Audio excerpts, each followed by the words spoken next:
இந்த வாய்ப்பினை அளித்த அல்லாவுக்கே புகழ் அடைத்தோம். உனக்கு உன்னோட எஜுகேஷனை மாதிரி எதுவும் ஹெல்ப் பண்ணாது. அதனாலதான் இன்னைக்கு உங்கள் பெற்றவர்கள் அவ்வளவு கஷ்டப்பட்டு உங்களை படிக்க வைக்கிறாங்க. எத்தனை ஸ்டூடெண்ட்ஸ் நீங்க, உங்களுக்கு எவ்வளவு ஃபீஸ் தெரியும், எல்லாருக்கும் தெரியும். ஏன்னா உங்ககிட்ட தான் ஃபீஸ் ஸ்லிப் கொடுத்தாங்க. அந்த ஃபீஸை உங்க பேரண்ட்ஸ் எவ்வளவு கஷ்டப்பட்டு கட்டினாங்கன்றது எத்தனை பேருக்கு புரியும்? எத்தனை பேருக்கு புரியும்? அதுக்காக உங்க டாடி எவ்வளவு நாள் கஷ்டப்பட்டு வேலை செஞ்சிருக்காங்க, எவ்வளவு ஓவர் டைம் செஞ்சிருக்காங்க. இல்ல அதெல்லாம் செஞ்சுக்கோ என்ன பண்ண முடியல, உங்களால என்ன பண்ண முடியல, அந்த பேரண்ட்ஸால அந்த ஃபீஸை கட்ட முடியல. எத்தனை பேர் போய் கடன் வாங்கி கட்டிருப்பாங்க.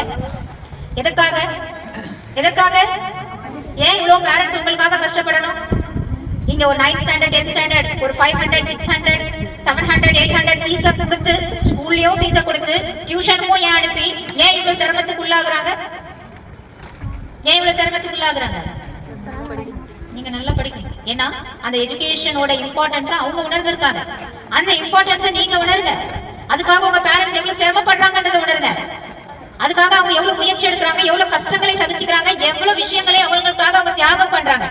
உங்க அம்மா மேபி நினைச்சிருக்கலாம், இந்த மாசம் ஒரு நல்ல சாரி எடுக்கணும், நீங்க ஒரு ஸ்லிப்பை கொண்டாந்து கொடுப்பீங்க. அம்மா இன்னைக்கே ஃபீஸை கட்டணும்னு சொன்னாங்க.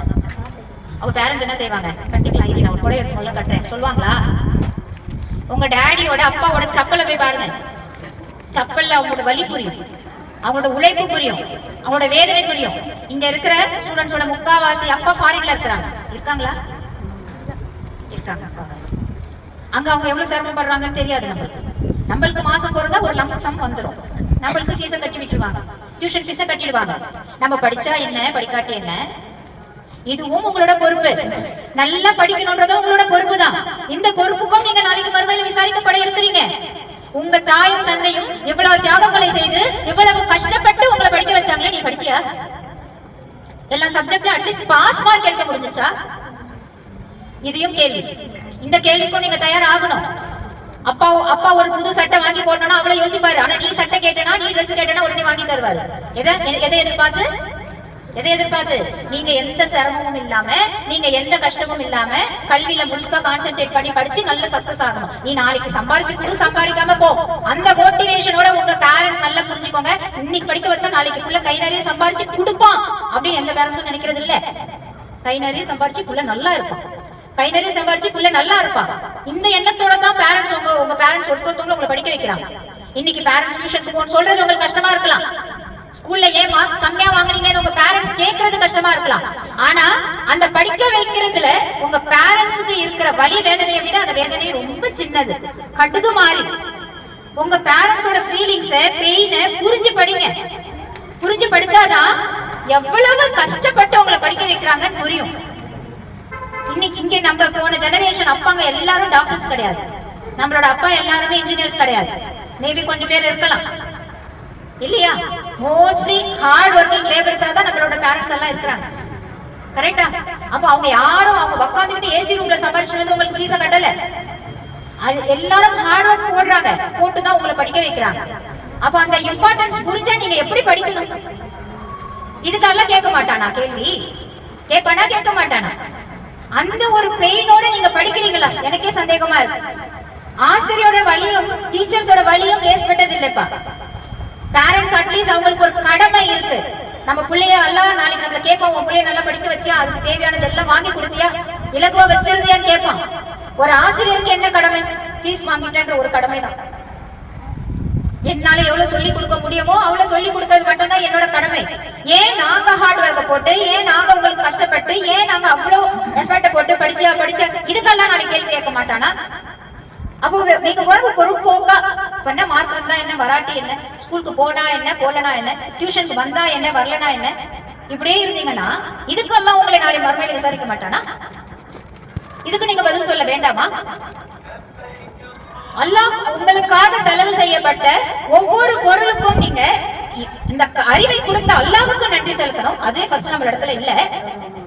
இந்த அறிவை நீங்க பெற்றுக்கொள்றதுக்காக உங்க பேரண்ட்ஸ் அல்லும் பகலும் இரவும் பகலும் கஷ்டப்பட்டு செய்யறாங்க. அதை நன்றி செலுத்தக்கூடிய ஒரு ஒரு ஒரு ஃபீலிங்ஸ், எமோஷன் எதுவுமே இல்ல.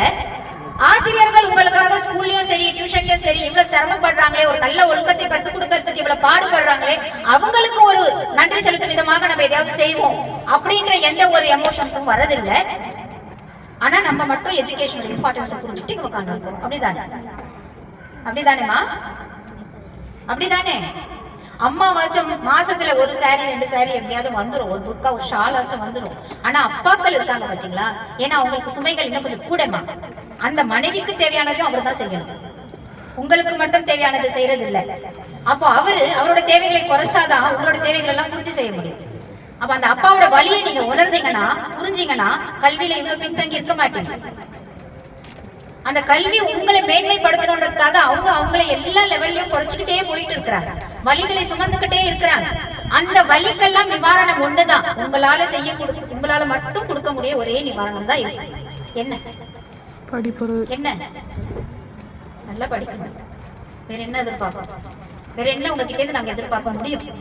நீங்க நல்லா படிச்சு நல்ல மார்க் எடுக்கணும்ன்ற ஒரு எதிர்பார்ப்பை தவிர ஒரு பேரண்ட்ஸ்க்கும் ஒரு நல்ல டீச்சர்ஸ்க்கும் வேற என்ன இருக்க முடியும்? நம்ம ஒரு மாசம் ஃபுல்லா கஷ்டப்பட்டு சொல்லி கொடுத்துட்டு மேம் நான் இந்த சப்ஜெக்ட்ல ஃபெயில்னு வந்து சொல்லும் போது எவ்வளவு வலி வேதனையை அது ஏற்படுத்தும். அதே அவ்வளவு செலவு பண்ணிட்டு அந்த சப்ஜெக்ட்ல அம்மா நான் 4 சப்ஜெக்ட்ல ஃபெயில்னு வந்து நிற்கும் போது உங்க பேரண்ட்ஸ்க்கு எவ்வளவு வலிகளை அது ஏற்படுத்தி கொடுத்துருக்கும். ஆனா அந்த ஃபீலிங் நீங்க அடுத்த எக்ஸாம் வந்து அந்த அடுத்த எக்ஸாம் மார்க் வர வரைக்கும் எவ்வளவு பக்கு பக்குன்னு இருக்கும் தெரியுமா? இந்த தடவை என்ன பண்ண போறாங்களோ, இந்த டெஸ்ட்ல என்ன பண்ண போறாங்களோ, இந்த டெஸ்ட்ல என்ன மார்க் வருமோ. அதை விட கஷ்டம் இந்த பேரண்ட்ஸ் மீட்டிங்ல கொண்டு போய் நிறுத்துறீங்க பாருங்க உங்க பேரண்ட்ஸ். சுப்ஹானல்லாஹ், நிறுத்திரிக்க பாருங்க அந்த இடத்துல கொண்டு போய். இங்கேயும் சரி ஸ்கூல்லயும் சரி இந்த பேரண்ட்ஸ் மீட்டிங்ல கொண்டு போய் பேரண்ட்ஸை நிறுத்தும் போது அவங்க முகத்தை பார்த்து பேசிருக்கீங்களா? பார்த்துருக்கீங்களா?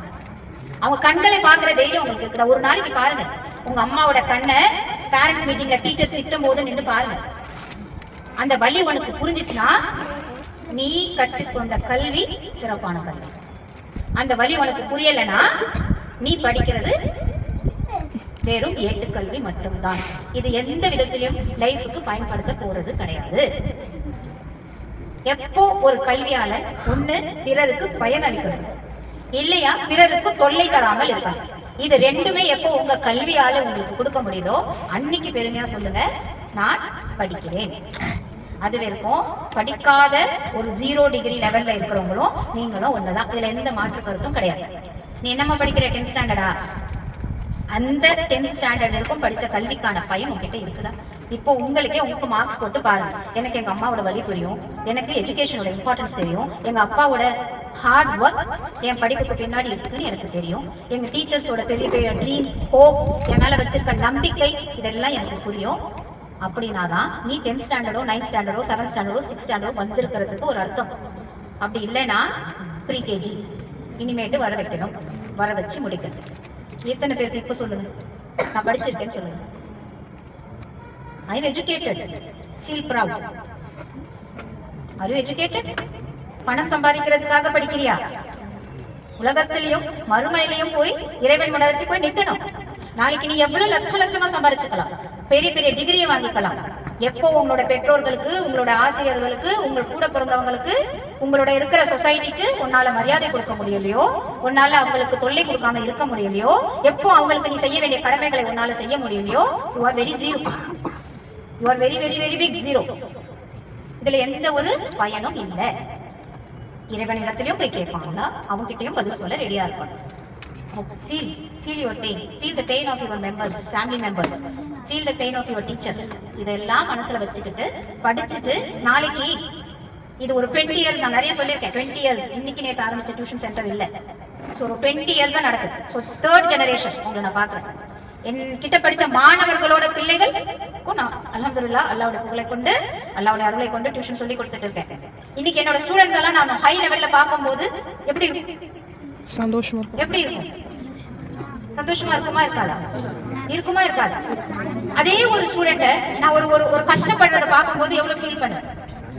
ஸ்டூடெண்ட் இப்படி கஷ்டப்படுறாங்களே, அன்னைக்கே படின்னு சொன்னேன்டா படிச்சியா, அன்னைக்கே படின்னு சொன்னேன்மா படிச்சியா, கேட்பனா கேட்க மாட்டேன், ஃபீல் பண்ண மாட்டேன். ஸோ எனக்கே அப்படி இருக்கும்போது பேரண்ட்ஸ் எப்படி ஃபீல் பண்ணியிருப்பாங்க? ஸோ அந்த பேரண்ட்ஸோட ஃபீலிங்ஸை புரிஞ்சு ஒரு நல்ல கல்வி கற்று அதை கொண்டு உங்க பேரண்ட்ஸையும் டீச்சர்ஸையும் இன்ஷா அல்லாஹ் சந்தோஷப்படுத்தக்கூடிய ஒரு கல்வியை கற்றுப்பீங்களா? அது உங்களோட பொறுப்புன்னு ஃபர்ஸ்ட் மனசுல வைங்க. இது ஒரு கடமை ரெஸ்பான்சிபிலிட்டி. நல்ல படிக்கணும்ன்றது உலகத்துல சாதிக்கிறதுக்கும் மறுமையில வெற்றி பெறுறதுக்கும் கல்வி எனக்கு ரொம்ப முக்கியம். அது பயனுள்ளதாக இருக்கணும்னா கல்வி கூடவே சேர்ந்து நான் நல்ல ஒழுக்கத்தை கத்துக்குவேன் இன்ஷா அல்லாஹ். இன்ஷா அல்லாஹ் நல்ல பண்புகளை கத்துக்குவேன் இன்ஷா அல்லாஹ். நல்ல ஒழுக்கத்தை கத்துக்குவேன் இன்ஷா அல்லாஹ். அல்லாஹ்வுக்கு நன்றி செலுத்தக்கூடிய நல்லடியாராகவே இருப்பேன் இன்ஷா அல்லாஹ். அதே நன்றி செலுத்தக்கூடிய நல்லடியாராகவே இருந்து மரணிப்பேன் இன்ஷா அல்லாஹ். மறுமையில நாளைக்கு இன்ஷா அல்லாஹ் அல்லாஹ் முன்னாடி பயனுள்ள கல்வியை கற்று வந்தவள் அப்படின்னு அல்லாஹ் முன்னாடி நிற்பேன் இன்ஷா அல்லாஹ். இன்ஷா அல்லாஹ். சரிங்களா? இன்ஷா அல்லாஹ். கல்வியை உணர்ந்து கல்வியை நேசிச்சு படிங்க.